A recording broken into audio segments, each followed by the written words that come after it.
Hello everyone, कैसे हैं आप सभी। मैं हूं कुलदीप और स्वागत करता हूं आपका मेरे यूट्यूब चैनल के अंदर। आज अपन करने जा रहे हैं नेक्स्ट चैप्टर, जो कि है चैप्टर नंबर 7।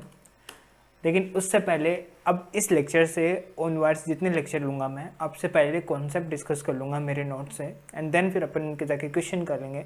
तो एक तरह से ये जो लेक्चर होने वाला है, अब आपका ये कंप्लीट लेक्चर रहेगा, मतलब कुछ भी रिमेनिंग नहीं रहेगा। ओके, वैसे वाला। अब चलते अपन सबसे पहले इंडियस 10 का कॉन्सेप्ट डिस्कस करते हैं कि भाई आखिर ये क्या बोलना चाहता है।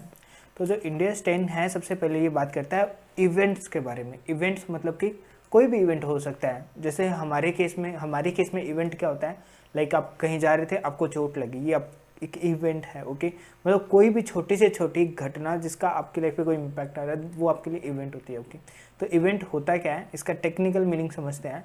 या तो फेवरेबल है। अब एग्जांपल के लिए, जैसे आपको चोट लगी, क्या ये आपके लिए फेवरेबल था? नहीं। तो क्या था? आपके लिए अनफेवरेबल इंसिडेंट था। ओके, तो फेवरेबल और अनफेवरेबल इंसिडेंट हो सकता है। ये एग्जांपल इसीलिए लिया ताकि आपको ये याद रहे कि या तो कोई फेवरेबल या फिर नॉन अनफेवरेबल है, वो आपके साथ में कुछ हुआ, वो जो इंसिडेंट है वो जो कि ओकर होता है। लेकिन इंडियस 10 के पर्पज से, इंडियस 10 कौन से इवेंट की बात करता है? ऐसे तो इवेंट होते ही रहते हैं बिजनेस में, सबके बारे में इंडियस 10 बात नहीं करता है। इंडियस 10 तो सिर्फ उनके बारे में बात करता है जो कि आफ्टर द रिपोर्टिंग डेट हुए हो। क्या हुए हो? आफ्टर द रिपोर्टिंग डेट आपके साथ में घटित हुए होने चाहिए, सिर्फ उनकी बात करता है। End up to the date of balance sheet और up to the date of approval of accounts. अब देखो यहाँ पे ना लैंग्वेज थोड़ी सी करेक्ट हुई है, जो कि एएस में थी उसके कंपेयर में। क्या वहाँ पे हमेशा होती थी after the balance sheet date, यहाँ पे पहले क्या होता था? बैलेंस शीट डेट होता था, लेकिन वो नहीं होके अब क्या कर दिया? Reporting date. इंडियस में हर जगह रिपोर्टिंग डेट का वर्ड यूज़ किया हुआ है। ओके, अप टू, और ये क्यों किया है इसका भी कॉन्सेप्ट समझ लो। बिकॉज इंटरिम फाइनेंशियल रिपोर्ट है, ओके, वो हो गई, या फिर आप कोई भी ड्यूरिंग द ईयर कोई फाइनेंशियल स्टेटमेंट बना रहे हो, या फिर more than 1 year financial statement बना रहे हो ना, तो वहाँ पे बैलेंस शीट वर्ड यूज़ करना गलत हो जाएगा। वहाँ पे रिपोर्टिंग डेट जो भी है ना आपकी, वो वाली डेट बोलेंगे तो अपना एग्जैक्ट आएगा। Okay, and approval of account, तो उस दिन साइन हो जाने के बाद तो उसको एडजस्ट या डिस्क्लोज करेंगे। एग्जाम्पल के लिए यहाँ पे क्या बोला है इसने कि अगर आपकी जो डेट है, रिपोर्टिंग डेट है, वो है 31 मार्च 2022, और उसके बाद में आपके सामने कोई इवेंट आया है, किस दिन के बाद में? रिपोर्टिंग डेट के बाद में। लेकिन before after up to the date of approval, जिस दिन तक फाइनल अकाउंट होके प्रिपेयर, नॉर्मली प्रोसेस क्या होता है पता है आपको? जब आप ऑडिट करने जाओगे ना, तो आपको पता चलेगा कि जैसे 31 को तो ईयर एंड हो गया। ओके, उसके बाद में मैनेजमेंट है, वो लगभग 1 महीने 2 महीने या 3 महीने तक का टाइम लेते हैं, जिसमें वो पूरे कंपनी के अकाउंट्स को फाइनलाइज करके बैलेंस शीट पीएनएल करके आपको, यानी ऑडिटर्स आपको रेडी करके देंगे। ओके, और उसके बाद में फिर आप ऑडिटर साहब हो, वो उसको 1 महीना का टाइम लेके फाइनलाइज करोगे, और फिर जाके वो क्या हो जाएंगे? अप्रूव हो जाएंगे। ओके, तो अब ये जो अप्रूवल है, इसकी डेट से पहले, यानी इस पीरियड के अंदर 31 मार्च के बाद में, लेकिन इस डेट से पहले जो भी इवेंट्स हुए होंगे, ठीक है, उन इवेंट्स की बात कौन करता है? हमारा इंडियस 10। क्या ऐसी चीज़ के लिए हमारा कोई स्टैंडर्ड ऑन ऑडिटिंग भी है? हाँ, जब आप ऐसे पढ़ोगे ना, तो ऐसे 560 होता है, वो भी सब्सिक्वेंट इवेंट की बात करता है। ओके, वो सभी इवेंट्स की बात कर लेता है, सब्सिक्वेंट जो भी इवेंट होने होते हैं उनकी। वो यहाँ पे हम नहीं पढ़ रहे हैं, लेकिन मैं आपको टेक्निकली बता रहा हूँ कि ये टॉपिक और वो टॉपिक थोड़ा सा लिंक है इवेंट के मामले में। ओके, अब पहली चीज़ अपन ने देखी कि इवेंट क्या होते हैं। ओके, अब date of approval of accounts है, तो डेट ऑफ अप्रूवल क्या होती है? कौन सी डेट हम अप्रूवल वाली मानेंगे? तो फाइनेंशियल स्टेटमेंट जिस दिन एजीएम में प्रेजेंट हो रहे हैं, वो वाली डेट ले लो, या फिर अगर डायरेक्टर के अप्रूव करने से चल जाएगा, तो जिस दिन डायरेक्टर ने एनुअल फाइनेंशियल स्टेटमेंट को अप्रूव किया, वो वाली डेट हम यहाँ पे ले लेंगे। लेकिन if financial statements are to be submitted to supervisory board, कि सुपरवाइजरी बोर्ड को सबमिट होना है, तो उस केस में भी डेट ऑफ अप्रूवल कौन सी लेंगे? जो मैनेजमेंट ने अप्रूव किया ना, वो वाली डेट हम क्या मान लेंगे? हमारी फाइनल क्या मान लेंगे? डेट ऑफ अप्रूवल है। ओके, ये जो इवेंट्स हैं वो सीन किए जाते हैं, फॉर एनुअल या इंटरिम स्टेटमेंट के लिए, और ये रिजल्ट कर सकते हैं in gain and its recognition, but this does not mean कि प्रिपेयरिंग ऑफ ट्रांजेक्शन्स। मतलब क्या था कि ये इवेंट है, वो उसके कारण हो सकता है आपको प्रॉफिट हुआ हो। एग्जाम्पल के लिए 31 मार्च के बाद में, लेकिन डेट ऑफ अप्रूवल से पहले आपने कोई मेजर सेगमेंट है कंपनी का, वो बेच दिया। और उसमें आपको अच्छा खासा मुनाफा हुआ, तो बताओ यहाँ पे ये ज़रूरी नहीं है कि वो लॉस ही इनकर हो तो भी अपन को रिपोर्ट करना है, क्योंकि हमने अभी तक क्या पढ़ा है, प्रूडेंस कॉन्सेप्ट को पढ़ा है, जिसके अकॉर्डिंग कि भाई कोई भी लॉसेस होते हैं ना फ्यूचर के अंदर, हम उसका पहले से प्रोविजन बना के बैठ जाते हैं। तो अभी भी यही होगा कि भाई इवेंट होने वाले हैं 31 मार्च के बाद में, ये हुए हैं तो इनका प्रोविजन बुक्स में बनाई या नहीं बनाई, नहीं ये बात नहीं है। अगर कोई गेन भी हो रहा है जिसका रिजल्ट इन गेन्स भी है, ओके, और तो भी हम यहाँ पे है वो उसका कंसिडरेशन लेंगे या नहीं लेंगे, ओके। अब बात करते हैं ब्रीच ऑफ लोन कवेनेंट्स।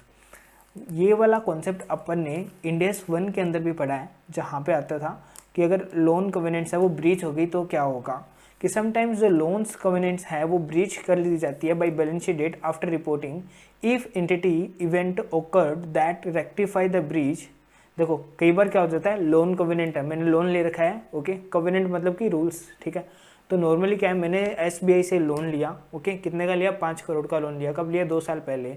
अभी तक एकदम सही से पेमेंट करता आ रहा था, लेकिन इस बार मैं इंटरेस्ट का पेमेंट नहीं कर पाया बिकॉज मेरे पास पैसे नहीं थे।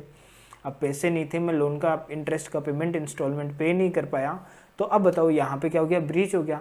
और ब्रीच होते ही हर एक लोन के अंदर एक कंडीशन होती है कि अगर आपने कहीं पे भी ब्रीच किया ना तो लोन्स इमीडिएटली रीपेबल हो जाएगा, ओके। तो अब बताओ लोन्स इमीडिएटली रीपेबल हो जाएगा।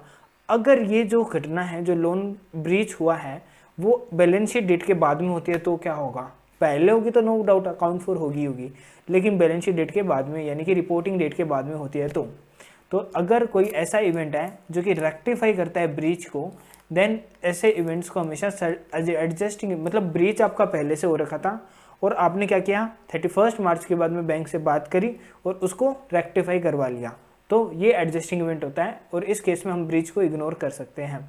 लेकिन यहाँ पे इवेंट जो ओकर हुआ है that does not make loan repayable on demand, then such loan should be classified as non current. लेकिन अगर कोई ऐसा ब्रीच होता है does not make loan repayable on demand, अगर आपने ब्रीच तो किया लेकिन उससे रीपेबल ऑन डिमांड नहीं हुआ था लोन, तो भी हम उसे क्या करेंगे, फिर कंटिन्यू टू नॉन करंट में ही हम दिखाएंगे बिकॉज ब्रीच रेक्टिफाई हो गया। मतलब एक चीज़ समझ रहे हो, अपन अभी आगे जाके पढ़ेंगे कि 2 टाइप के इवेंट है, यहीं पे नीचे ही है, एडजस्टिंग और नॉन एडजस्टिंग इवेंट। तो उसके क्लासिफिकेशन के पर्पज से देखा है सिर्फ कि अगर एडजस्टिंग इवेंट होगा या नहीं होगा, बस इस इंडेक्स में यही 2 चीज़ करनी है, या आइडेंटिफाई करना है कि ये वाला इवेंट है वो एडजस्टिंग इवेंट है, ये वाला इवेंट है वो नॉन एडजस्टिंग इवेंट है, और दोनों का अपना अपना ट्रीटमेंट है, वो ट्रीटमेंट करेंगे और इंडेक्स 10 की सारी रिक्वायरमेंट फुलफिल हो जाएगी। Got it. देखो अभी अपन आगे चलते हैं, इवेंट्स में एडजस्टिंग इवेंट कौन कौन से हैं। ये जो इवेंट है ना वो इवेंट है जो कि एविडेंस प्रोवाइड करते हैं ऐसी कंडीशंस के जो कि एग्जिस्ट करती है रिपोर्टिंग डेट को। समझ में, events, adjusting events are those events which provide evidence of the conditions that existing at the reporting date, at the end of reporting period वो exist करती है, तो हम क्या करेंगे कि वो एडजस्टिंग इवेंट है। मतलब कि क्या होता है एग्जांपल के लिए जैसे मैंने आपको बताया कि आपका कोई डेटर था, ठीक है, डेटर है वो क्या हो गया कि पिछले वाले साल ही दिवालिया हो गया था, IBC में उसकी प्रोसीडिंग चल गई थी, हाँ ठीक है, दिवालिया नहीं हुआ था बट प्रोसीडिंग उसके अगेंस्ट चल रही थी, पूरे मार्केट में ये था कि ये तो दिवालिया होने वाला है, ओके। और मान लो 10 अप्रैल को कोर्ट क्लियर कर देती है कि हाँ भाई ये बंदा दिवालिया हो गया है, अब इसकी कोई भी ड्यूज़ किसी के यहाँ पे पेंडिंग नहीं है, ठीक है, अब इसके एसेट से रिकवरी करके जितना मिलेगा मिल जाएगा। तो बताओ ये जो बैड डेट्स यहाँ पे मान लो कंपनी ने रिकॉग्नाइज किया होगा, कुछ नहीं मिला कंपनी को, तो वो एडजस्टिंग इवेंट है या नॉन एडजस्टिंग। ये एडजस्टिंग इवेंट है क्योंकि 31 मार्च को ही कंपनी को आइडिया लग गया था, ऐसी कंडीशन 31 मार्च को ये एग्जिस्ट करती थी जिनके बेसिस पे वो एक कंक्लूड कर सकती थी कि ये भाई कुछ भी हो सकता है। तो अगर आपकी कंडीशन एग्जिस्ट करती है at the end of reporting period तो वो हमेशा एडजस्टिंग इवेंट होगा। लेकिन नॉन एडजस्टिंग इवेंट कौन से होंगे, यह इंडिकेटिव होते हैं कंडीशंस के, ठीक है, जो कि अराइज हुई है आफ्टर द रिपोर्टिंग डेट। मतलब कि ये वाली है नॉर्मली 31 मार्च को इनकी कोई कंडीशन एग्जिस्ट नहीं करती है, तो इसीलिए लैंग्वेज को थोड़ा टेक्निकली लिखने के लिए इन्होंने क्या कर दिया कि ये इंडिकेटिव है ऐसी कंडीशंस के लिए। मतलब नॉर्मल सी बात है, इवेंट कुछ भी हुआ तो उसकी कुछ ना कुछ तो कंडीशन रही होगी, लेकिन ये कंडीशन कब हुई है, आफ्टर द रिपोर्टिंग डेट हुई है, आफ्टर द रिपोर्टिंग डेट है ये वाली कंडीशंस हुई हैं, और इसीलिए ये जो कंडीशंस अराइज हुई वो आफ्टर द रिपोर्टिंग डेट हुई है, इसीलिए ये हमेशा नॉन एडजस्टिंग इवेंट है। समझ गए। एडजस्टिंग इवेंट कौन से थे, adjusting events are those events which provide evidence for the condition that existing at the end of reporting period. But what are the non-adjusting events which are indicative to the conditions existing at the end of reporting period? That arise after the end of reporting period, मतलब reporting period के बाद में वो arise हुई है। Okay, adjusting means where adjustment is required, such adjustment can be, या तो आपका वैल्यू के अंदर हो सकता है, ओके, या तो आपका वैल्यू के अंदर हो सकता है, या फिर मेकिंग प्रोविजंस और रिड्यूसिंग प्रोविजंस के थ्रू हो सकता है। या तो आप प्रोविजन बना रहे हो या फिर आप प्रोविजन को रिड्यूस कर रहे हो। अब एग्जांपल क्या है एडजस्टिंग इवेंट्स के, दैट इज ओनली अमाउंट को ही चेंज कर सकते हैं एडजस्टिंग इवेंट में।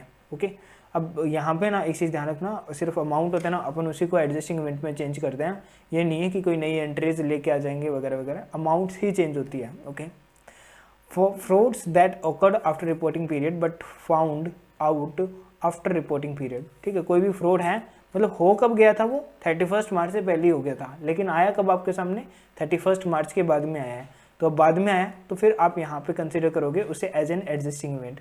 ये एग्जांपल है, कुछ दे रखे हैं अपन को, ठीक है। Changes in value of asset due to following events, की वैल्यू ऑफ एसेट है ना, उसमें चेंजेस आए हैं, उसमें क्या है, चेंजेस आए हैं।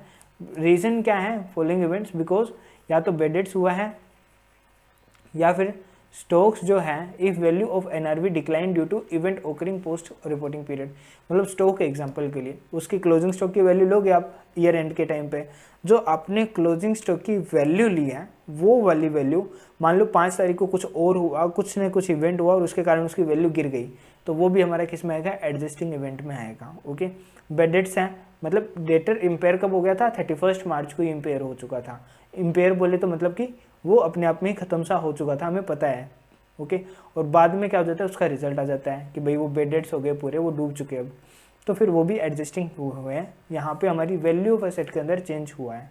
ओके, और ऊपर वाले में हमें क्या बोला था, ऊपर वाले में हमें बताया था कि अगर कोई भी फ्रॉड हुआ वो ऑलरेडी हो चुका था लेकिन हमें बाद में पता चला, तो भी फिर वो एडजस्टिंग इवेंट ही है।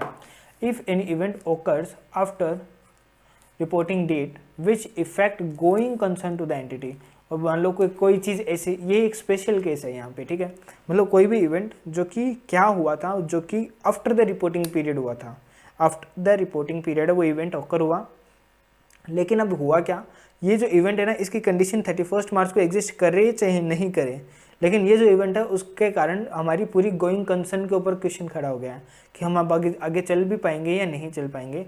तो इस केस के अंदर यहाँ पे हम कोई भी ट्रीटमेंट नहीं करेंगे, ओके, ऐसे इवेंट का, बट रीड्राफ्ट करेंगे पूरे फाइनेंशियल स्टेटमेंट का on fundamental change of non going concern as per Ind AS 1। तो इंड AS 1 के अकॉर्डिंग हम क्या कर देंगे, यहाँ पे पूरे फाइनेंशियल स्टेटमेंट्स को रीड्राफ्ट करने वाले हैं।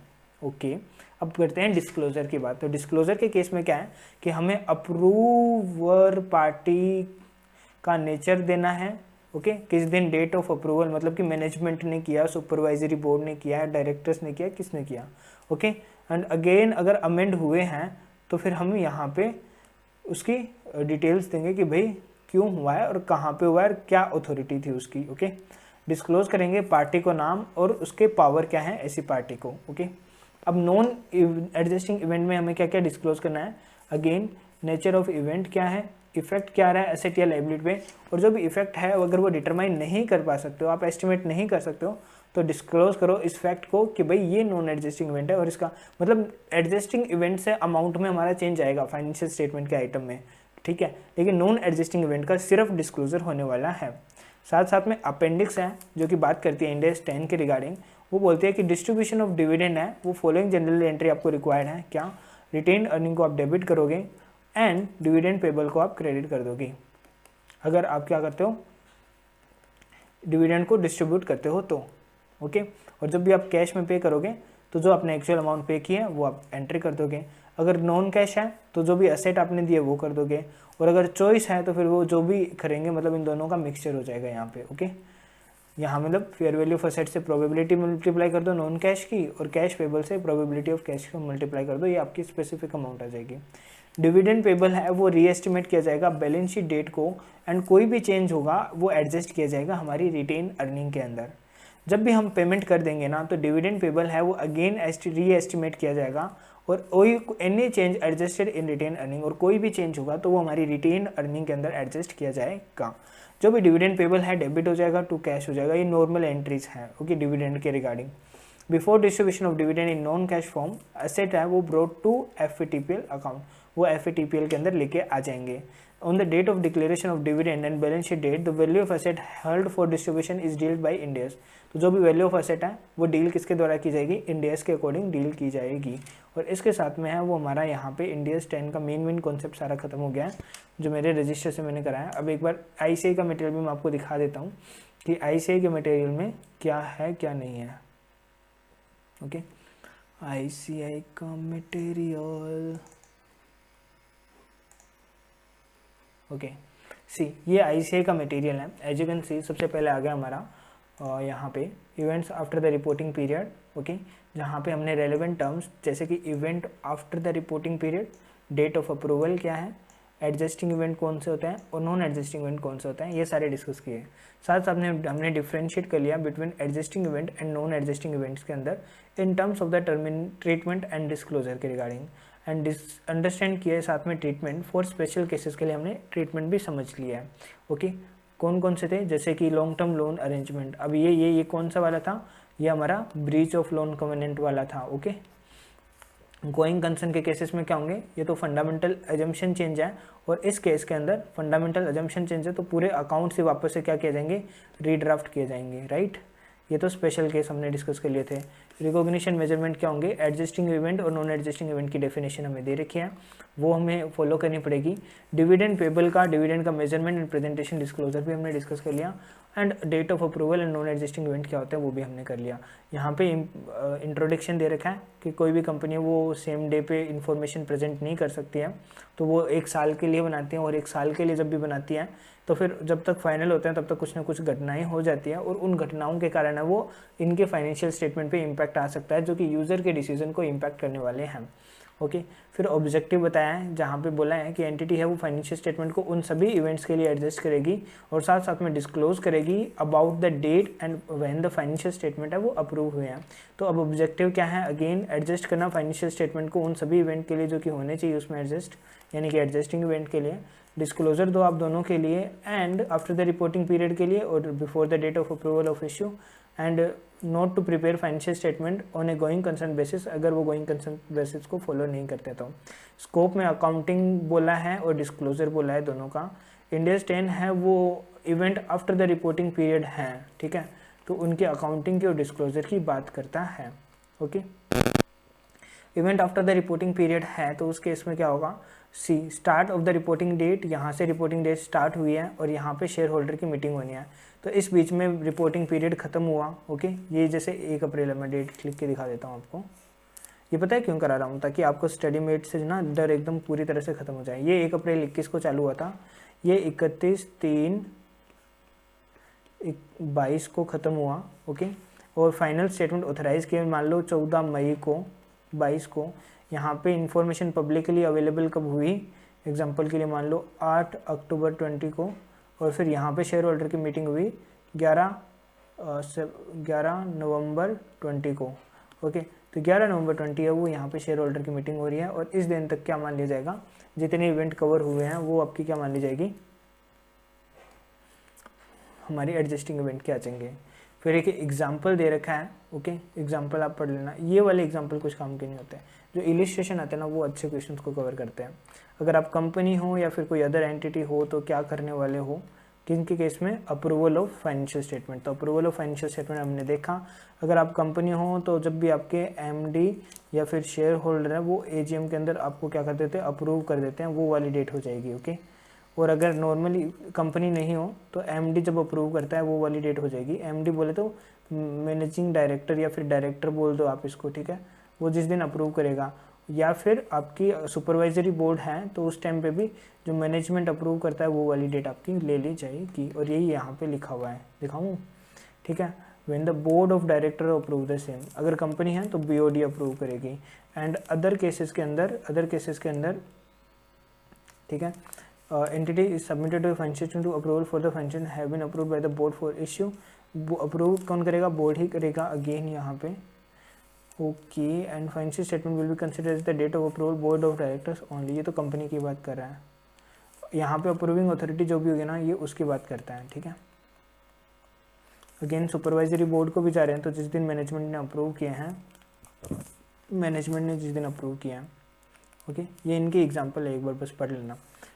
When date of approval is after the public announcement of some other financial information, कि जो डेट ऑफ अप्रूवल है वो आपकी पब्लिक अनाउंसमेंट की डेट के बाद की डेट है, ठीक है।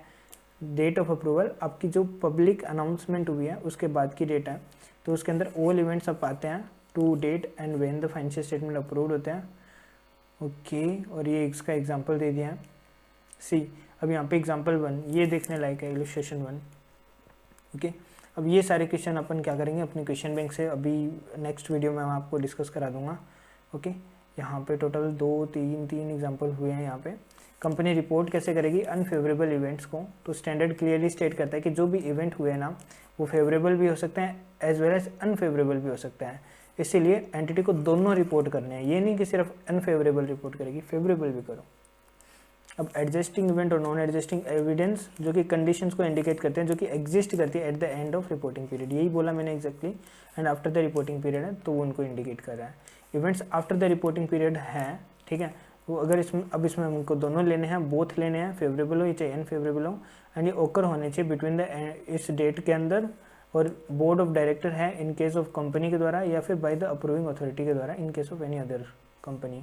अब एडजस्टिंग इवेंट है वो कौन होते हैं और कौन नहीं, तो ये यहाँ पे इन्होंने चार्ट फॉर्मेट के अंदर अभी तक का सारा क्या करा है, एक कंक्लूजन देने की कोशिश की है। अब यहाँ पे इंड AS 10 का कार्व आउट कहाँ आता है कि जब भी ब्रीच होता है ना कोई material provision of long term loans का, ओके हाँ। अब IFRS और ये कार्व आउट किससे होता है पता है आपका, इंड AS और IFRS के बीच में जहाँ पे भी डिफरेंसेस होते हैं ना उन डिफरेंसेस को हम कार्व आउट के नाम से जानते हैं, ठीक है। या तो हमने कुछ एड ऑन कर रखा है या फिर उन्होंने कुछ एड ऑन कर रखा है, तो यही बोलते हैं कि जब ब्रीच होता है ना लोन कवेनेंट का, ठीक है, फॉरेन करेंसी वाले की बात कर रहा है जो कि रीपेबल ऑन डिमांड हो जाए by the lender before the approval of financial statement for issue, and वो अगर पेमेंट को डिमांड नहीं करें तो वो एक एडजस्टिंग इवेंट माना जाता है, okay, as per Ind AS 10। लेकिन वही बात करूँ मैं IFRS की, तो वहाँ पे ये एक नॉन एडजस्टिंग इवेंट है, समझ गए। अब बात करते हैं रिकॉग्निशन एंड मेजरमेंट इवेंट का कैसे होगा। ओके, यहाँ पे इन्होंने क्वेश्चन दे दिया है, वो कि ये सारे क्वेश्चन अपन उसमें डिस्कस करने वाले हैं वैसे भी। एंड इसके बाद में आया मेरा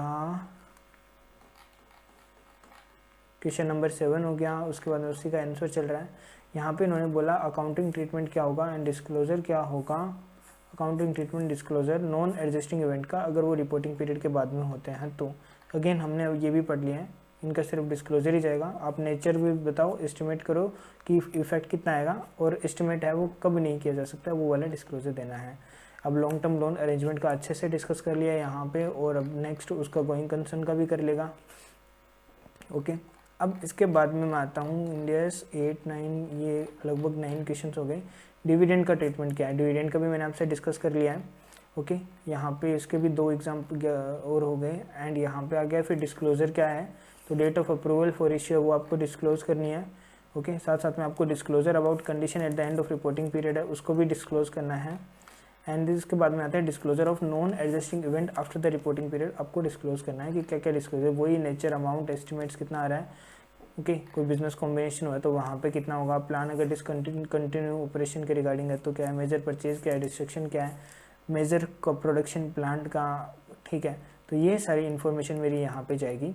और लास्ट में ये यहाँ पे आ गया कि इंपॉर्टेंट पॉइंट जो आपको रिमेंबर रखना है, आइटम क्या होंगे, टाइमिंग क्या है, ट्रीटमेंट क्या है, एंड उसका रीज़न क्या है। ओके, लाइक डिविडेंड है तो वो डिक्लेयर होता है आफ्टर द रिपोर्टिंग पीरियड, लेकिन वो before approval of financial statement है, तो उस केस में हम उसे लाइबिलिटी रिकॉग्नाइज नहीं करेंगे एंड डिस्क्लोज कर देंगे सिर्फ नोट्स टू अकाउंट्स में। क्यों? क्योंकि ये हमेशा नॉन एडजस्टिंग इवेंट माना गया है यहाँ पे। ओके, यहाँ पे क्योंकि 31 मार्च को हमारी कोई भी ऑब्लिगेशन एग्जिस्ट नहीं करती थी, वही गोइंग कंसर्न है, तो यहाँ पे वो प्रिपेयर नहीं करेगा फाइनेंशियल स्टेटमेंट गोइंग कंसर्न पे, और रीड्राफ्ट करेंगे गोइंग नोट गोइंग कंसर्न के बेसिस पे। ओके, फिर डेट ऑफ अप्रूवल क्या होता है and updating disclosure about conditions at the end of the reporting period, वो बताया हुआ है। अब नॉन कैश असेट्स है, अगर हम ओनर्स को डिस्ट्रीब्यूट करते हैं, किसको, ओनर्स को हम यहाँ पे नॉन कैश असेट को अगर डिस्ट्रीब्यूट करते हैं, तो उस केस के अंदर अगर वो अपनी कैपेसिटी में एज ए ओनर काम कर रहा है, तो इस ऐसे केस में एंटिटी में also give equity share holders a choice of receiving either non cash assets और कैश अल्टरनेटिव, और ये भी मैंने कर दिया था, वो दोनों का प्रोबेबिलिटी से मल्टीप्लाई करके वो कैलकुलेट कर लेगा कि कितना अमाउंट किस में जाना है। अब ये एप्लीकेबिलिटी किसके ऊपर है, तो ये सभी के ऊपर एप्लीकेबल रहता है। नॉन एप्लीकेबिलिटी क्या है, ये जो अपेंडिक्स है वो अप्लाई नहीं करेगी नॉन करंट एसेट हेड जो कि डिस्ट्रीब्यूशन के लिए रखी हुई है, और साथ साथ में वो सेम पार्टी को अगर कंट्रोल करती हैं before the after the distribution, साथ साथ में ये एक्सक्लूजन है वो अप्लाई करेगा सेपरेट इंडिविजुअल एंड CFS तीनों के अंदर। और फिर यहाँ पे सारी अपेंडिक्स के बारे में बातें बोली हैं, कौन कौन से इश्यूज़ को एड्रेस किया है अपेंडिक्स ए के अंदर, जो कि इंड AS 10 से रिलेट करती है। तो जब कोई भी एंटिटी डिक्लेयर करती है या डिस्ट्रीब्यूट करती है तो वो रिकॉग्नाइज करेगी liability for the dividend payable की, एंड जो भी अकॉर्डिंगली ये जो अपेंडिक्स है वो एड्रेस करती है फॉलोइंग 3 क्वेश्चंस को, कि when entity recognise the dividend payable, कब वो एंटिटी रिकॉग्नाइज करेगी डिविडेंड पेबल को, how it will recognise the dividend payable, and जब भी एंटिटी सेटल करेगी डिविडेंड पेबल को तो किस तरह से ये अकाउंट फॉर करेगी कोई भी डिफरेंसेस को जो कि carrying amount for asset distributed है या फिर डिविडेंड पेबल है। तो अब अकाउंटिंग प्रिंसिपल क्या होंगे, initiated by appendix A to Ind AS 10। Okay, कब आप डिविडेंड पेबल को रिकॉग्नाइज करोगे, कब आप इसका मेजरमेंट करोगे, कैसे आप प्रेजेंटेशन एंड डिस्क्लोजर दोगे। ओके, तो ये सारे इसके अंदर आ गए। फिर AS 4 से भी कंपेयर करके बता दिया कि यहाँ पे क्या क्या डिफरेंसेस हैं। इसका कोई क्वेश्चन आता नहीं है तो मत पढ़ो, एक बार पढ़ना है तो नॉलेज के लिए पढ़ लो, क्योंकि अब भी अपन काफ़ी टाइम हो चुका है, AS को भूल भी गए होंगे। तो Ind AS is our prima facie concern, carve out class में बता दिया। और फिर यहाँ पे TYK के टोटल आपने लगभग 11-12 आपके एग्जाम्पल इलिस्ट्रेशन वहाँ पे हो गए, और लगभग 10 यहाँ पे आपको TYK के क्वेश्चन दे रखे हैं। ओके, अब मैं चलता हूँ मेरे क्वेश्चन बैंक के अंदर, और यहाँ पे मैंने लगभग 24 क्वेश्चन है वो कवर कर रखे हैं, right. 24 question as you can see यहाँ पे मेरे कवर्ड हैं। सो ये वाले क्वेश्चंस अभी मैं नेक्स्ट वीडियो में अपलोड कर रहा हूँ। ओके, अभी के लिए टाटा बाय बाय।